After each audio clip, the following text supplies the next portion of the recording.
Musk floats paid Twitter verification, fires board.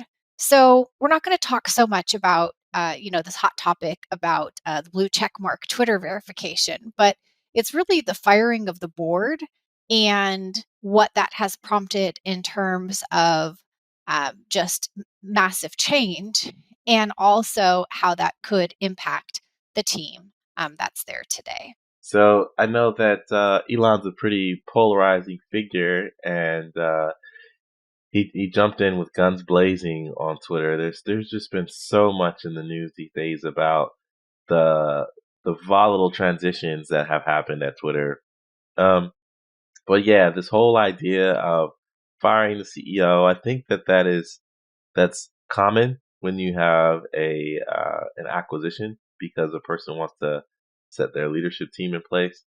But I think that the more interesting thing that I'm seeing is we could definitely talk about the replacement of a CEO and what happens in mergers or acquisitions or whatever the case may be.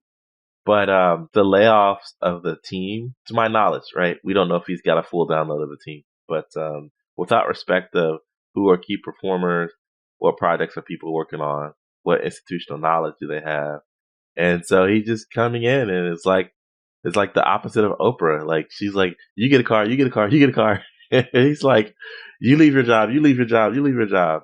So it's very interesting. But I'll pause right there. I've got a ton I could say about it. But what do you think, Summer?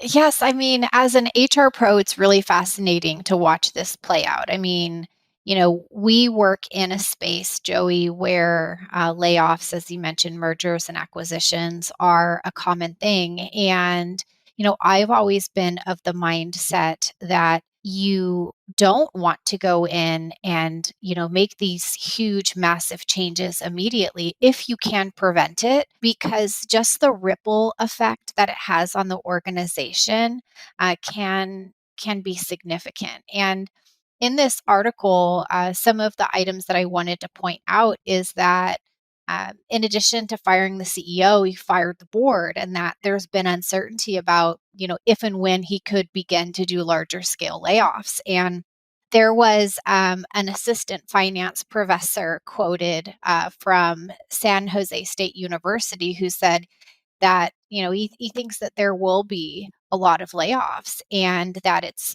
primarily because Elon Musk bought Twitter for a premium, that they're struggling to turn a profit, and that Musk might also want to, as quickly as possible, weed out employees who just simply don't believe in his mission. So, he kind of ended his quote in this article saying, you don't want to have frantically scared employees working for you. That doesn't motivate people. And I thought, that was the biggest takeaway related to the advice and counsel that we provide to businesses. And, I think it's really, really important to take note and, you know, think about what we can learn from this, if we're in the small business space, on perhaps not what not to do. Yeah, yeah, and so I'm looking at this topic from a whole lot of different angles, right? As a business owner, as a HR pro, as a content creator, as someone who works with brands to do campaigns on Twitter, uh, I'm hearing the streets are talking and saying, we're pausing any major movement or investment on Twitter because we just don't know if it's going to be the same Twitter or better. We don't know if we want to align ourselves with the new direction that Twitter's going.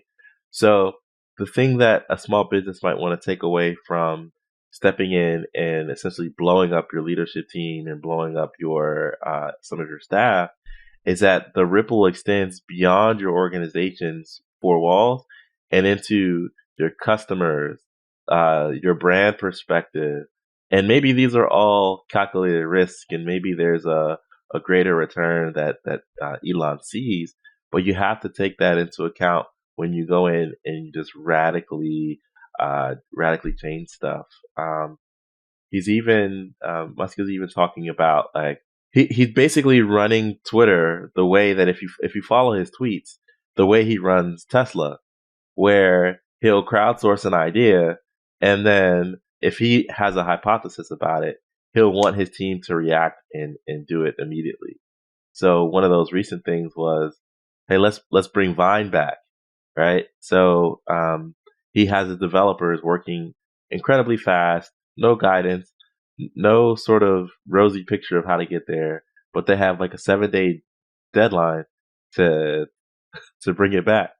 Or this whole pay for verification, where those blue checks. If you have a blue check on Twitter, you're seen as reputable. You are who you say you are. It's not just celebrities; it's also nonprofits, news journalists, so on and so forth. But he wants people to pay for that, and that has been abundantly rejected by those who are on Twitter by way of 6,000 retweets on something that says retweet if you refuse to pay $20 to be verified. And he says, interesting. So he's like it's like this mad scientist deal that he has, and that could be disruptive to the culture of an organization that was a startup at one point and maybe was frantic and volatile to that degree at some point. But now this is a multi-thousand employee organization, and so you have to be a little bit more methodical, I think, with how you institute change. And um, yeah, so the lessons learned from my soapbox is just really think about the culture of your organization, how it will be influenced if you choose to radically disrupt culture like this, and what will it mean for your buyers and your employees. I agree. I always talk about building the foundation of trust as a leader and being able to motivate through that. And how, if I was an employee and I saw this happening, I think it would be a little more difficult for me to begin to build that trust and accept him as my leader, because there's a lot of fear, I think, with the uncertainty and just kind of watching what's happening, and wonder. Everybody always wonders, well, like, what's next? Like, what happens to us and what does that mean? And I think it's no secret that Musk is a bit unconventional in many of his ways, and that he has found a way to be successful.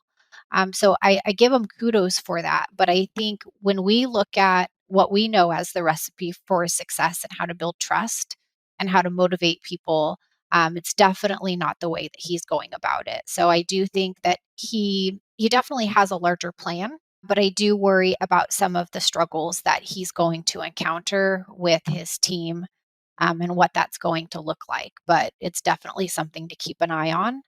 And I think that we'll see more play out likely in the news. And it's just a matter of time. Yeah, yeah, and he's very unconventional. I think he builds a very close inner circle around him, which for many successful people, you need that inner circle. But I also would just caution not to um, not to cast aside the value of having a diverse board or a diverse staff, whether that's diversity of thought, whether it's diversity of age, gender, ethnicity, so on and so forth. Um, because historically, if you follow Elon Musk companies, the diversity piece isn't as embraced, and so in a forum where he basically took over Twitter because he wants to create a place where everyone feels comfortable engaging on the internet. He has to realize too that you know everyone means everyone. So respecting the diversity that he may not fully have a grasp or prioritize, and that could be diversity in a whole host of things. Um, but just not being so singularly focused on here's my hypothesis. I believe people are going to respond well to this, and I'm going to drive my team to make this happen, even if we haven't tested it or gotten feedback from anyone. Yeah, I think the last thing I wanted to mention about this specifically, and curious, of course, Joey, if you have more to share, but reflecting back on, the article that started our conversation and the assistant finance professor's, thoughts on what's going to happen. He did mention, as I indicated earlier, that he thinks Musk might be trying to weed out those employees who don't believe in his mission, and so I think about uh, that there's certainly employees there who I think are more comfortable in this space of uncertainty and watching what's happening around them. And, you know, perhaps through, just kind of uh, prior observations of Musk, like in the media, have built some sort of connection with him that they maybe feel a little more trusting, just based on his eye on the public. But I don't think that number of those types of team members are going to be enough. So I think Musk and his team will definitely need to look for alternative strategies in how to retain these team members, because I wouldn't be surprised if we saw that there was like a mass exodus, just based on the uncertainty. And that can be pretty damaging, when they're already going through so much change. Right, right. Could you just imagine like a mass exodus of you know, Twitter's downtown SF office, and then people just walking into LinkedIn like, "Hey, here I am."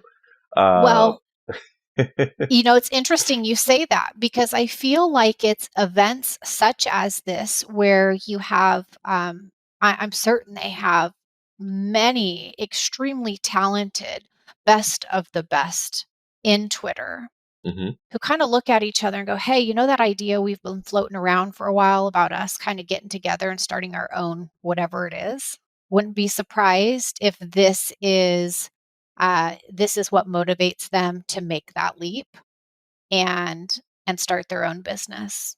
Yeah, I 1,000% can see that because, and who knew we'd spend so much time talking about Twitter and Elon, but it's all very fascinating.